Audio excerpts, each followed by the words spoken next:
Welcome to the next episode of Sparkcast.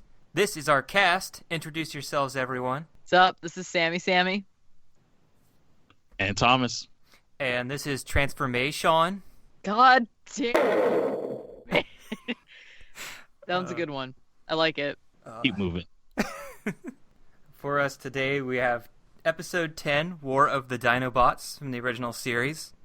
But I actually wanted to bring up something really quickly. I watched Transformers Cyberverse. I don't know if any of you have given that a shot just yet. I haven't yet. I watched the first episode just because I wasn't ready to sleep, but I was like, I might as well watch it, and my wife was with me. And then I remember a month later, we were like, hey, you want to watch the rest of it? And we watched 2 more episodes, and I couldn't do it. I was like, why am I showing you this when you could be watching Transformers Prime for the first time?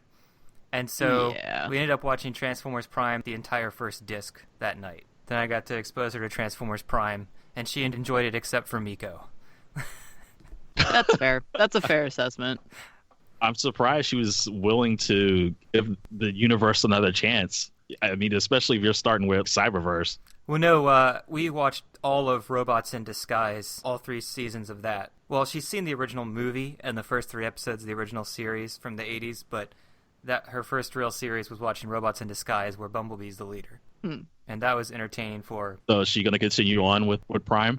Oh, yeah, we already finished everything but the final 4-episode 4-parter. Nice.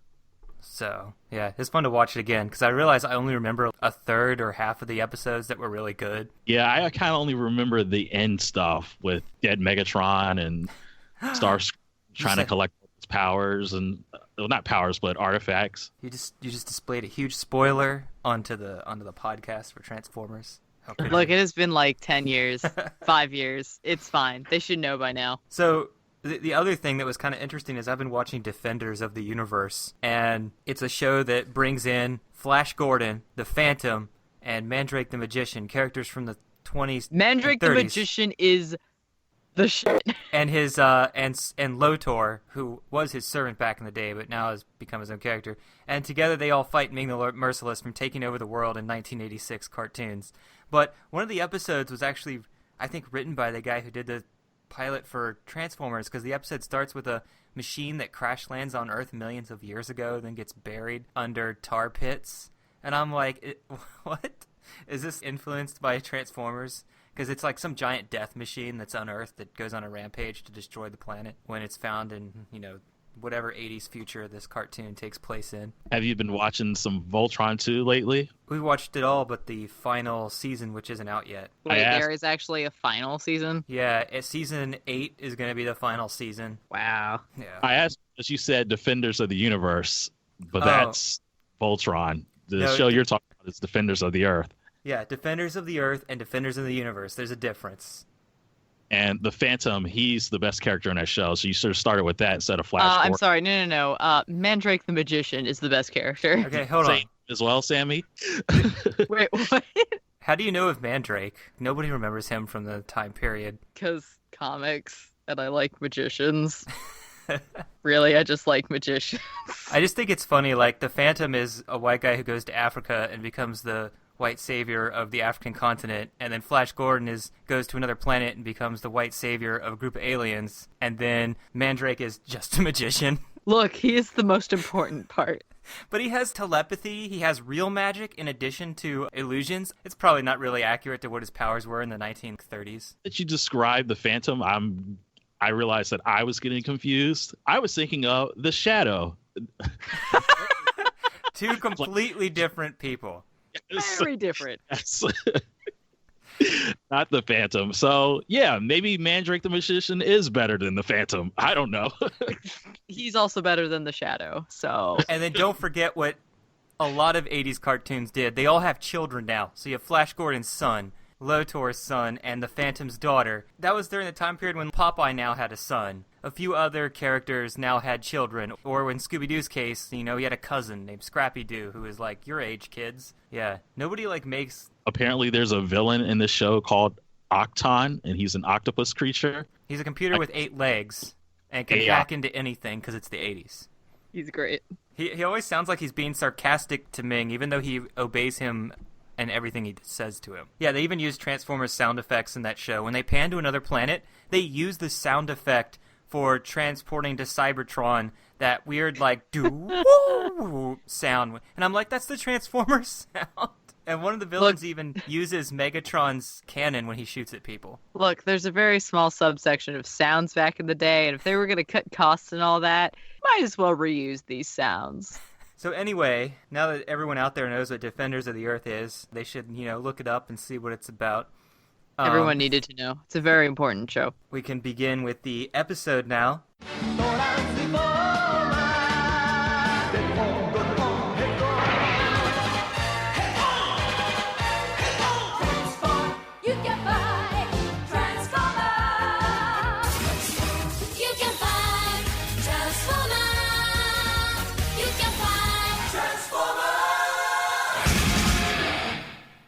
Who wants to summarize the episode? Dinosaur fight. Robot dinosaurs versus robot dinosaurs. I mean, you guys aren't wrong. I thought that this episode was great. So basically what happens in this episode, there's a giant meteor that crashes and the Autobots are going to take a look at it. Some of the Dinobots guard it. Megatron brainwashes them and they brutalize Optimus. I'm sorry, not brainwash, manipulate. There's a clear difference. Oh, yes. They're definitely smart enough to not be brainwashed. You're correct, Sean. And then they end up sending the new Dinobots that were created after them, and they fight and brutalize each other. They make up and let the Decepticons get away at the end of every episode. Yeah, I never understood it sometimes. Let them go. We've won the day. I was like, but they're escaping. It's so they can win another day. He's more than meets the eye. He's a robot in disguise. From what I saw with the other season 5 and Generation 2, well, there's no season 5. And then I watched the Japanese episode, but there must have just been little snippets here and there, so it was really hard to figure out what was cut when I watched that episode. Luckily, the narrator disappeared for the last 2/3 of the episode because he was getting really annoying in the beginning. Anyway, that's all. On to the writer. The same writer we've seen before, Donald Glut, who wrote the first episode of the Dinobots, SOS Dinobots, that introduced the first 3, and now he writes this one that introduces the other 2. We have him to blame for all of the Dinobots. Me, Grimlock, no like you. We can start getting into what we liked and didn't like about this particular episode. I liked how Starscream was right for about 5 seconds. Oh yeah, that's actually one of my notes too, I think. I was like, wow, Starscream actually knew what he was talking about this episode. Yeah, and he flies over and he's like, I told you so, and just keeps flying. Need to stop cursing. This is going to be, if you want to listen to the uncensored podcast, please donate $1.99 to... No, I'm just kidding. But yeah, he flies around. And says, I told you so. I did think it was funny that Chip spots a meteor and says they need the Autobots to save Earth. That I was like, oh, is it because it's going to slam into the Earth? They can't really fly. But no, it just lands in a random rocky field, and the Autobots go and wait for it rather than trying to actually stop the meteor from landing. And when it lands, it doesn't make an impact or a crater of any kind. It just kind of goes plop. Yeah, that's totally what meteors do. I mean, science. Also, speaking about flying, all of the Dinobots can apparently fly. Oh, yeah. It was because reasons? Hey, when you are a robotic dinosaur, you don't need a reason to do anything. You know what? Fair point. You can just tell gravity to go suck it, and it will listen to you. They already have a flying gun in the show. And so it kind of makes the flying Dinobot kind of superfluous, right? When they can all fly already. Except the Autobots. The Autobots can't fly, and that's why they have to use Jetfire. I gotta be specific. The Dinobots can only fly in their robot form. They can't fly in their dinosaur forms. It still doesn't make much more sense. Oh, so I was wrong. Optimus uses his helmet comm, and Soundwave totally used his tentacle mic again.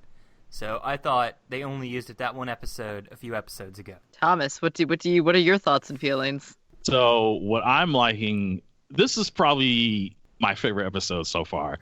But at the very beginning, what I'm liking is that the continuing trend of Optimus just being bloodthirsty. So he just has a weird exception where he just only thinks about the Decepticons the whole time. Yeah, he says, I always worry about the Decepticons, Chip. Yeah, and when he says that, they cut to him and he's like generating electricity from his fist. This obsession has led to him developing new powers and side effects.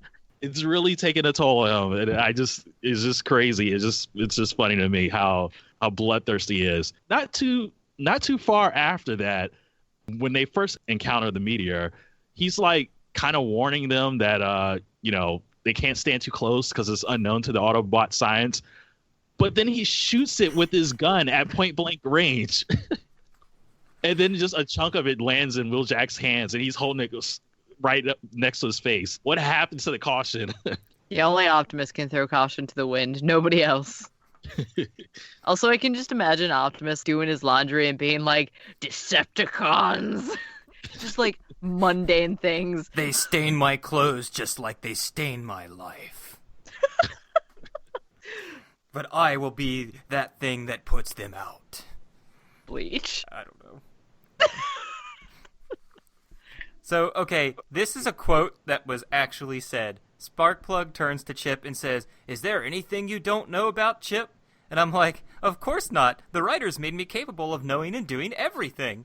At least that was my thought when he said that. But I think it was funny. He was just complimenting him that he knew dinosaur names. That whole sequence with him, I thought, was just kind of noteworthy to begin with. Because he hasn't been around for a few episodes. And then all of a sudden he just shows up with this stupid line, Stego, what's it? Tyranno, who's it? And then he just compliments Chip. And then that's it. It's so that the kids watching at home can also feel validated in their knowledge of dinosaurs. They know something more than those stupid adults. Yeah, they can and that relate with Chip. Just like Chip and develop courage. I forgot about that. How can you ever forget about that?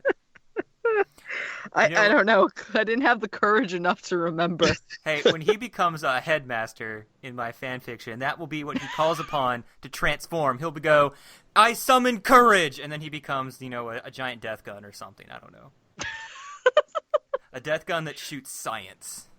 Yeah, that makes sense. That makes perfect sense. Headcanon accepted.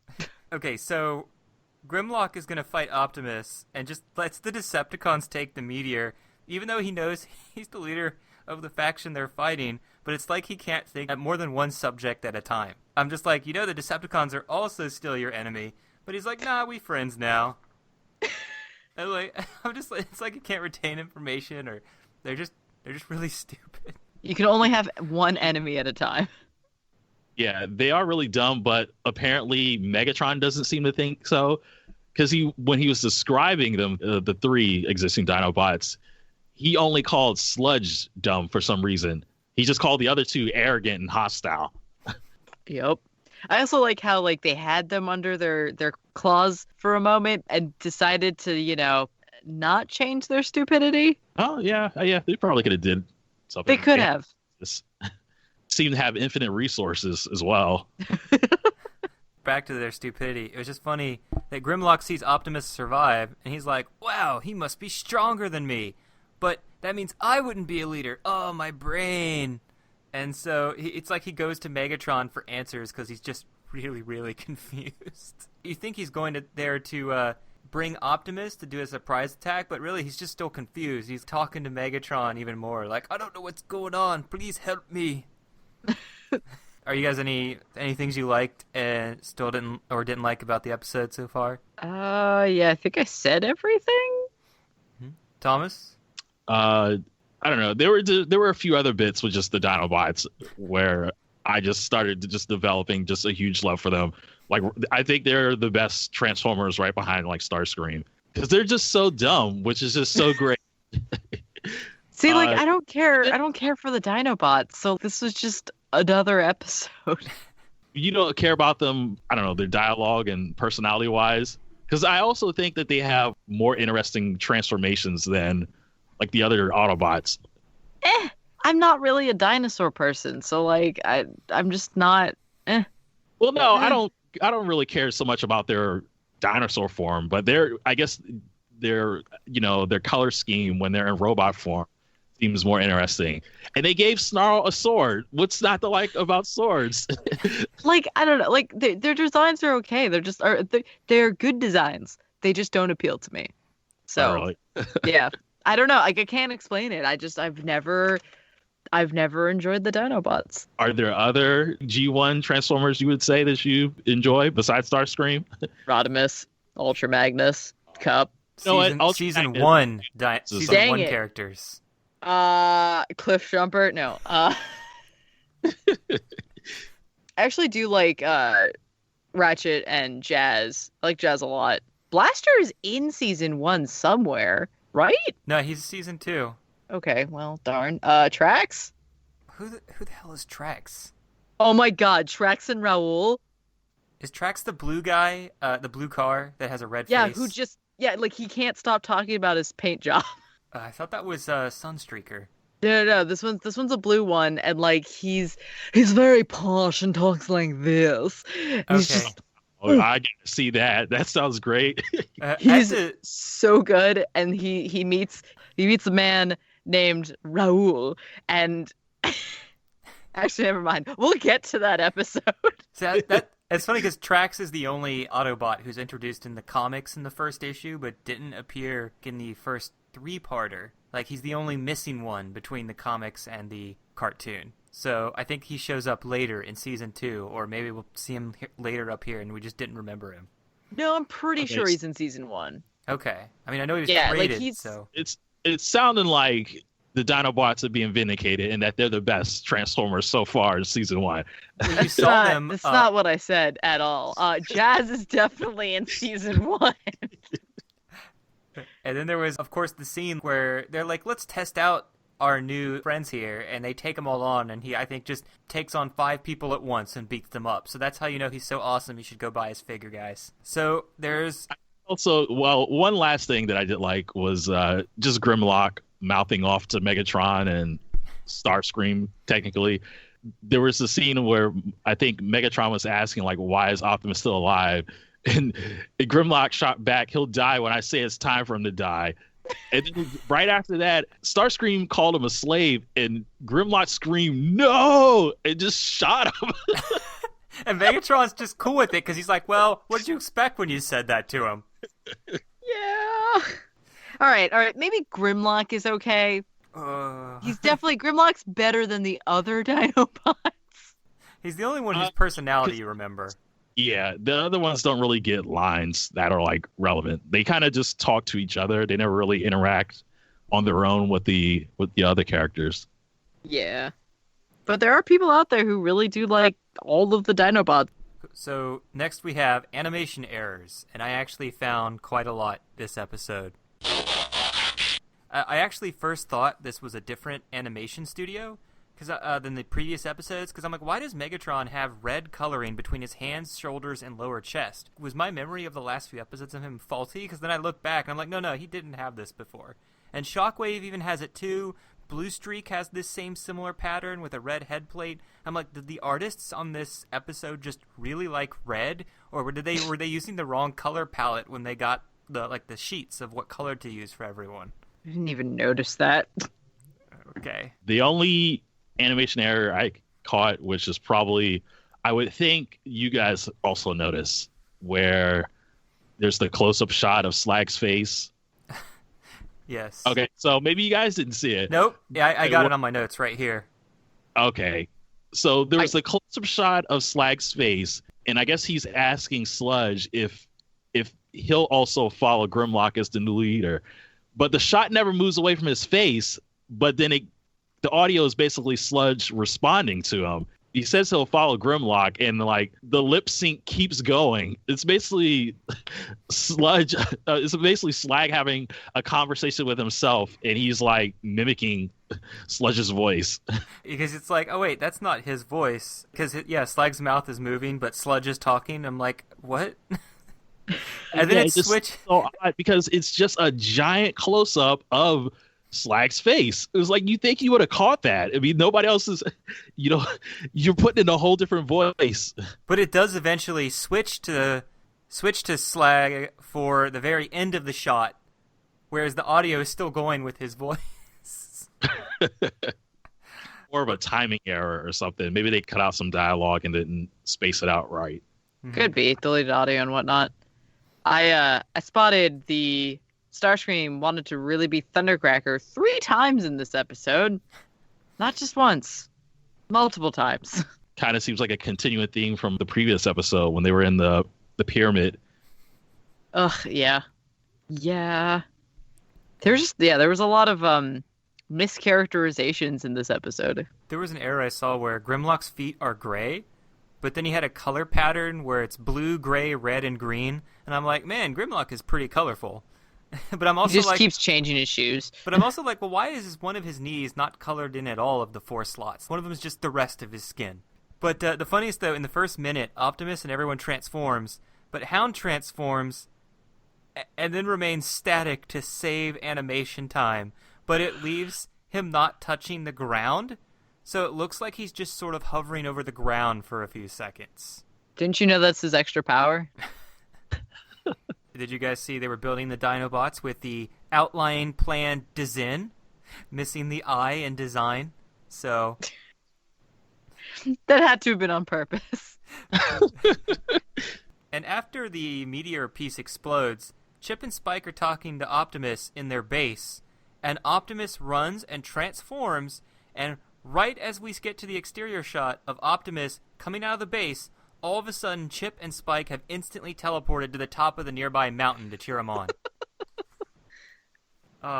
They also have superpowers that they just developed in this one episode.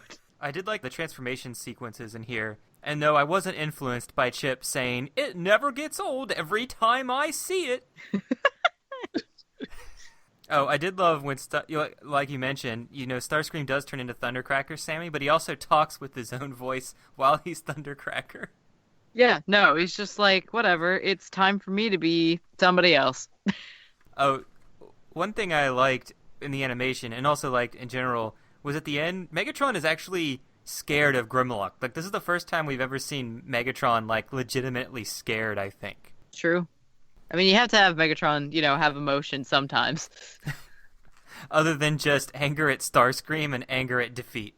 Yeah, we gotta have a little bit more of a scale here.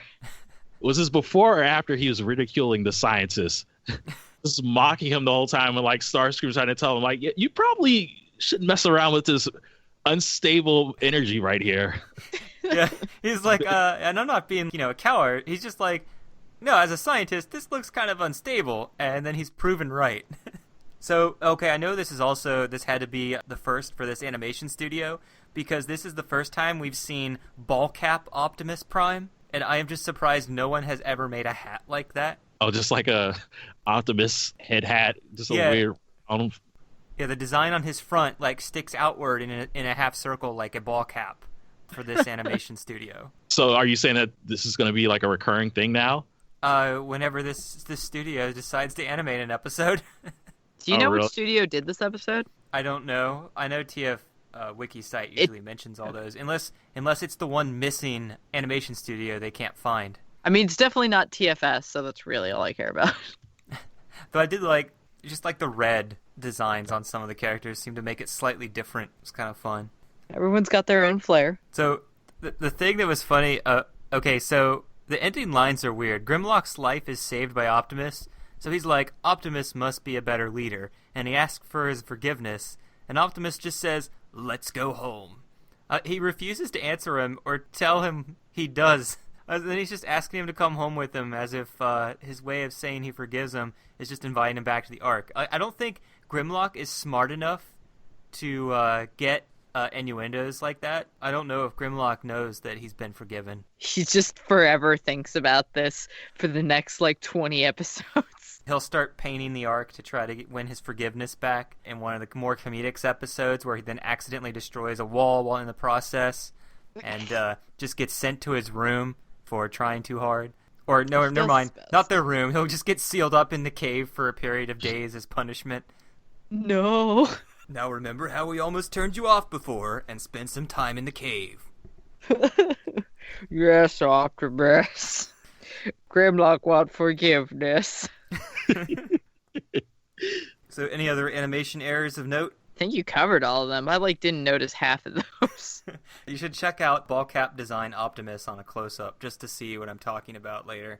Yeah. We can move on to deleted audio. They must be terminated. And there's only one scene. We don't need to listen to it, though this will be useful for Thomas. You guys know who Sideswipe is?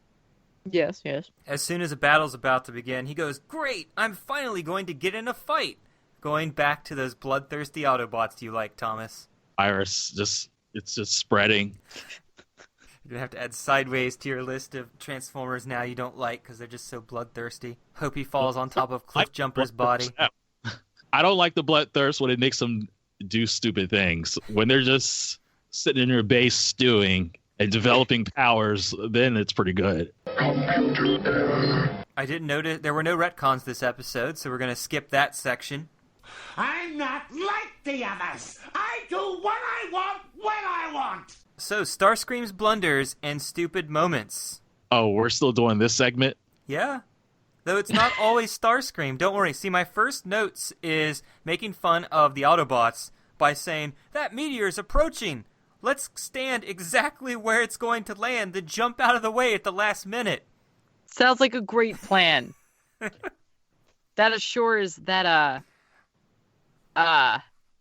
we'll know exactly where it is, and nobody will get to it before us. What Thomas already said. But he's like, "This could be dangerous." Shoots it with a blaster. And then, I guess when you shoot it before it explodes, it doesn't explode, or however physics works on this meteor. Yeah, I mean, yeah, there probably was a lot more I could have said about how dumb that was. I did forget about the whole thing with, it's a meteor crashing into Earth. Let's go exactly where it is. I forgot about that bit. Oh, yeah. So back to Starscream. Starscream and Optimus say the exact same thing to Megatron. It's too unstable, and he doesn't believe either of them. You think if one of each faction was agreeing with something, you might want to listen. He just sees these guys as enemies. I mean, if Optimus is agreeing with Starscream, then you know something is up. It's also weird, he was kind of smart in manipulating the Dinobots, but then he's just really dumb when it comes to this apparently. He just has selective intelligence. I have a question for you both. Is Grimlock the Starscream of the Autobots? No. Are you serious? What even makes you think of that? Oh, and not just because... Well, I don't know why I would never make that connection, because Starscream actually comes up with ideas that sometimes work but just crash for some reason. Grimlock doesn't have any ideas. Yeah, he just kind of does. Starscream at least plans. He has forethought. He's cunning. Yeah. I mean, yeah, they're both stupid, but you really could say that about a lot of these guys. Why did you think there were some similarities there, Sean? Well, my similarities was they always are their own worst enemy. They're the ones that cause the problems for the other faction. I mean, I don't think or the Dinobots / Grimlock do that often. I would say that dynamic isn't really exclusive to the Dinobots or Starscream. And I feel like other Autobots have made blunders that have caused issues and stuff like that. Yeah. Starscream Defense Squad, here we go. Hey, boys, we're gonna be movie stars! Decepticons, a toast. I'm just looking at something real quick. Is my thing not updated? Or did I never add it? Okay, so our next section is main character and Megatron's energy, but my notes have them blank. So, I don't know if I just never came up with ideas, or I just never came back and wrote something here. We could, spitball main character stuff, but... Yeah, the main character is pretty obvious, and the energy source is obvious. You don't have any facts, so... Why? Who do you think is the main character? Grimlock, because he goes through character development and takes up all the episode? Yeah, pretty much. I mean, everybody else is lacking in those regards. It's totally Sideswipe. He had to learn to be a lover, not a fighter, right? Yeah, exactly. Just that scene was cut, so it's only in the script. Yeah, but we know. We know. Do you guys have anything else to say about this episode? Not really. Other than just Dinosaurs fight, yay. It's a dinosaur laser fight. Yay. Okay, which one is the pterodactyl? They all start with an S, so slag, sludge, snarl, swoop! Yeah, it's definitely Swoop. Snarl. He's the Stegosaurus. Yeah. So, Oh god, we what's never met... still the random tidbit about him drawing power from the sun to reach maximum power? Why would they have a solar-powered Stegosaurus? Wouldn't it make sense for the Dinobot that's going to be in the air to draw power from the sun? Please name me one thing that makes sense about the Dinobots. Just that one random throwaway line. I can't get past that. I mean, look, Wheeljack built them. Please don't expect much. Yeah, I just thought that was odd. It was just like, I mean, I thought I was getting the names confused but then I watched the episode twice and was like, yeah, he's definitely talking about the Stegosaurus. And yeah, that's about it. Now that we're done with that, we can get... So, we have our character spotlight. Who would like to read our quote and description for Ratchet? I will. I like Ratchet. So, Ratchet is the red and white car that turns into an ambulance. His quote is, "You break it, I'll remake it." His description, Ratchet was the best tool and die man on Cybertron. That is a statement. In his workbay, he can make anything from a pin to a missile. Repairs injured Autobots given the right parts. Likes to party. Give back talk, but does any job as well as anyone.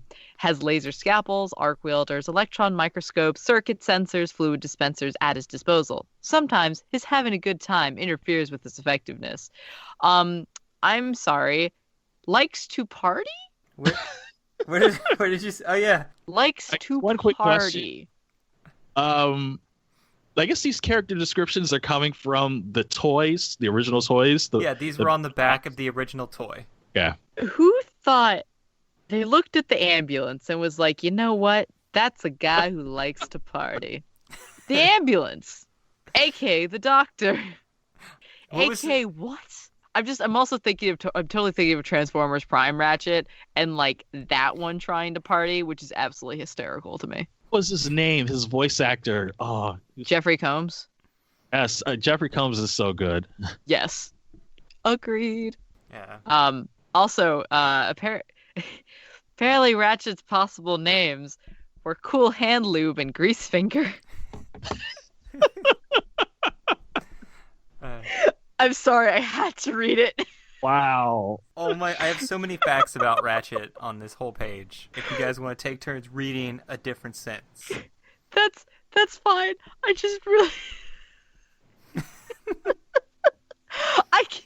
I also cannot get over Cool Hand Loop. Who looks at a toy? I'm sorry. And he must be like warm hand lube. Nobody likes cool hand lube. Well, it could have been worse. He could have been in GoBots, and then he would have just been called Heelbot. No. Cool Hand Lube is way worse than anything that GoBots could think of.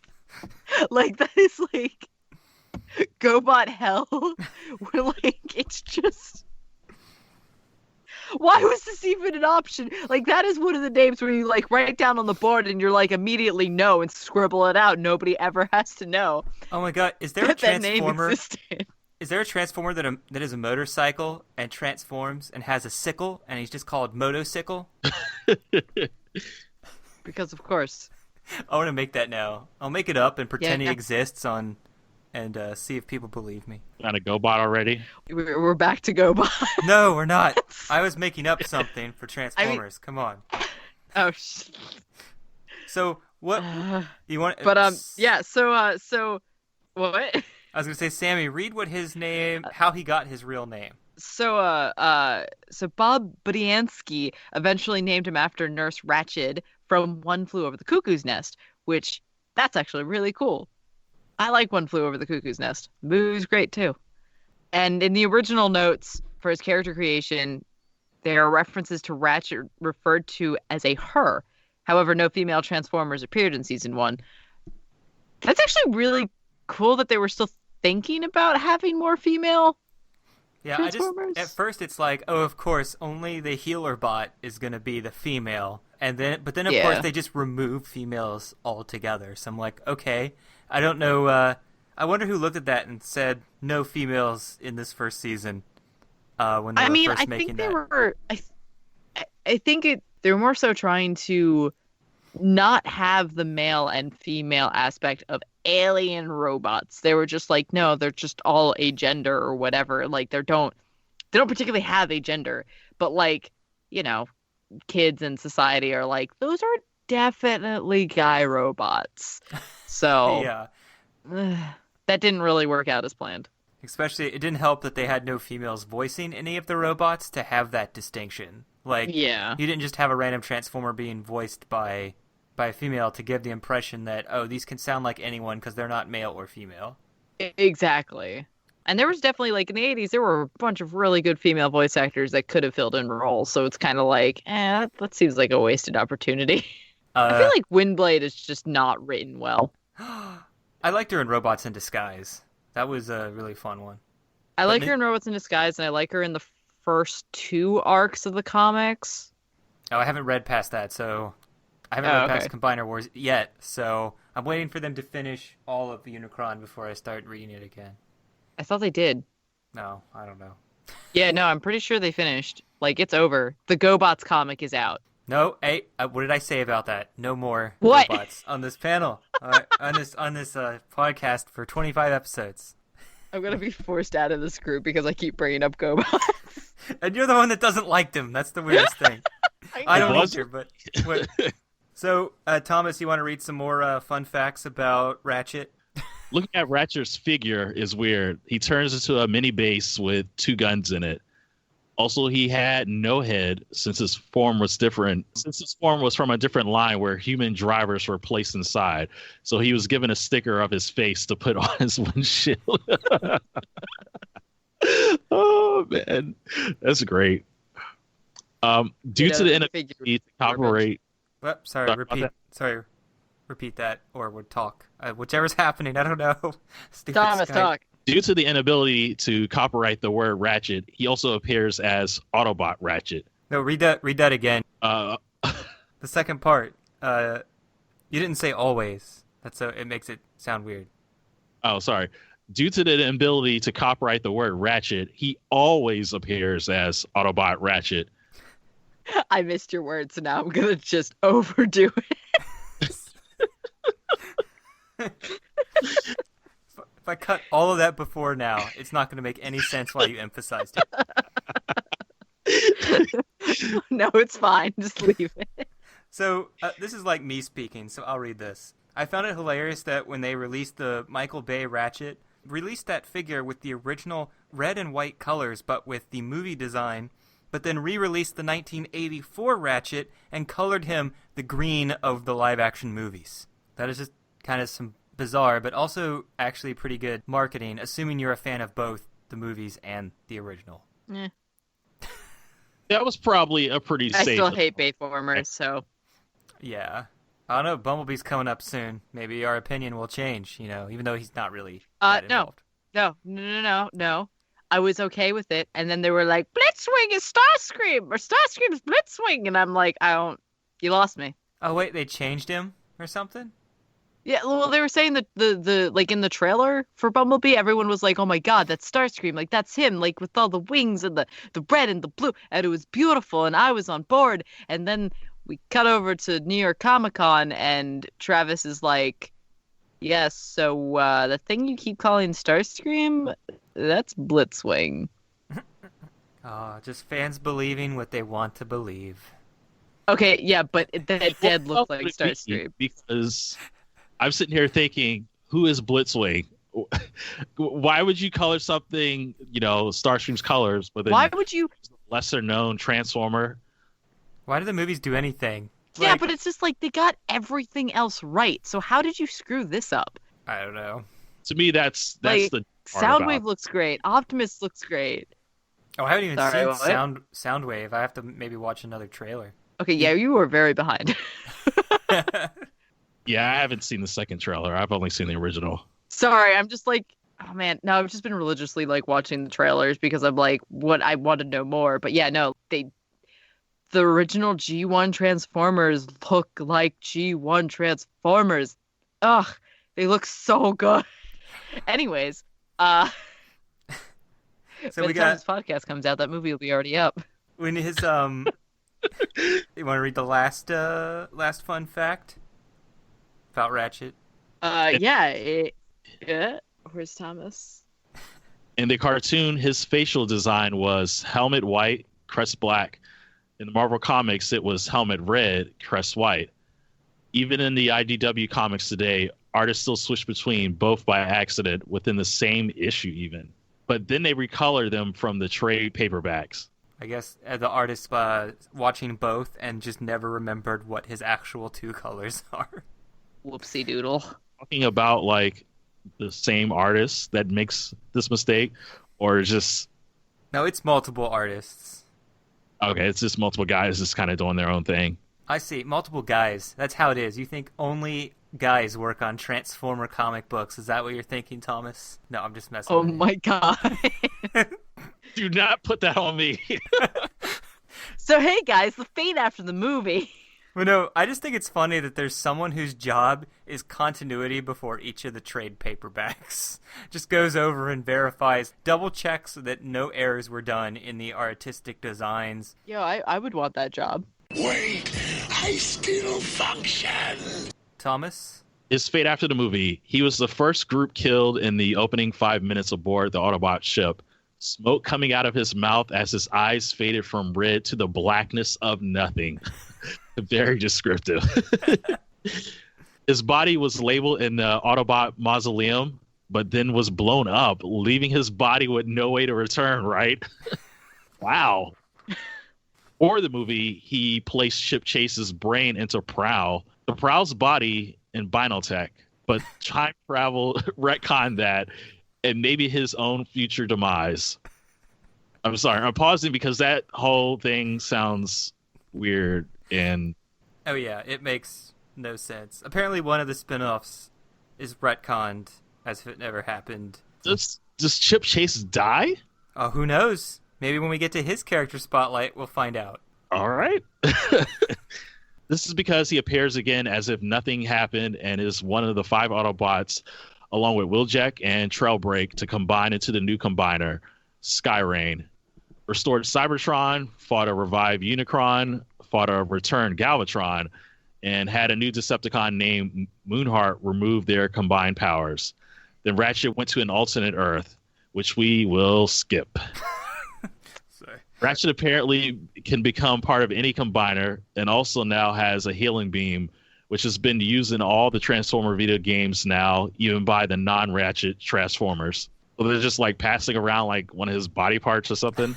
They've been using that in all the video games.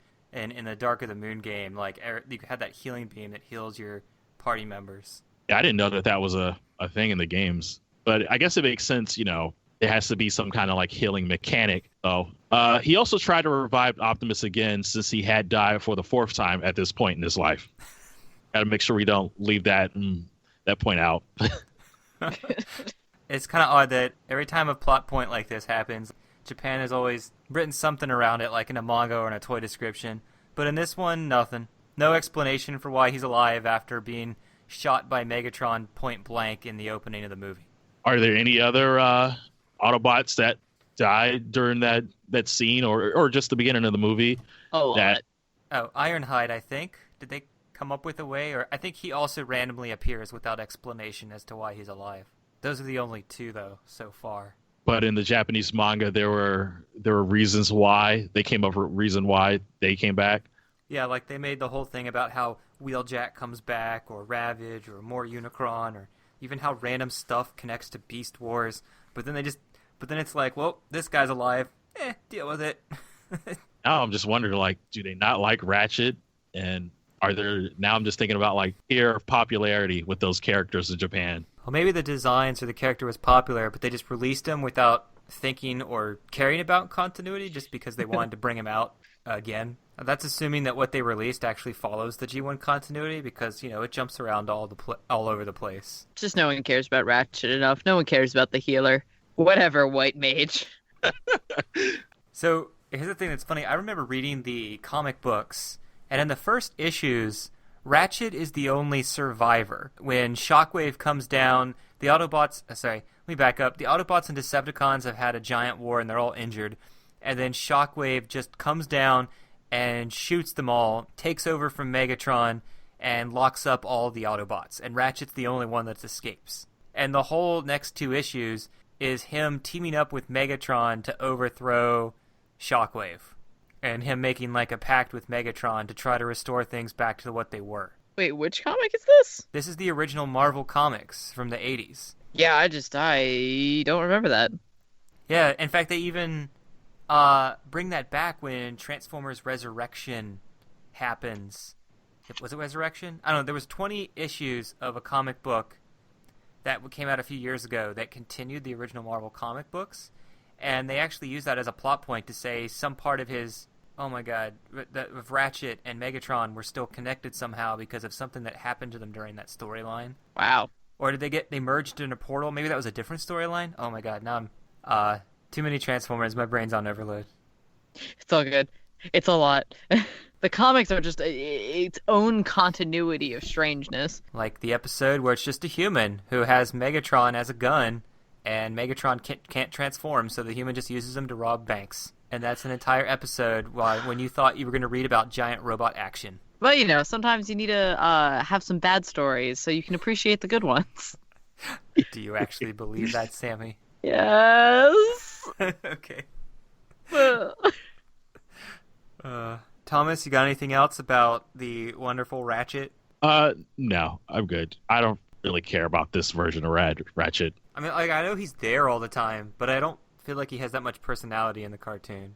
Agreed. I only really pay attention to him in Prime. I like him in animated, but he's okay. I prefer Prime Ratchet. Yeah, with the smaller cast in Prime, it seems like there's more opportunity to explore the dynamic with him among the other Autobots that isn't just like, hey, I made this new thing. Hey, let me fix you up.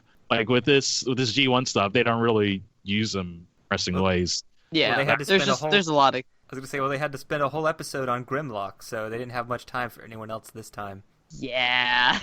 Anyway, Maybe Ratchet will one day get his own episode.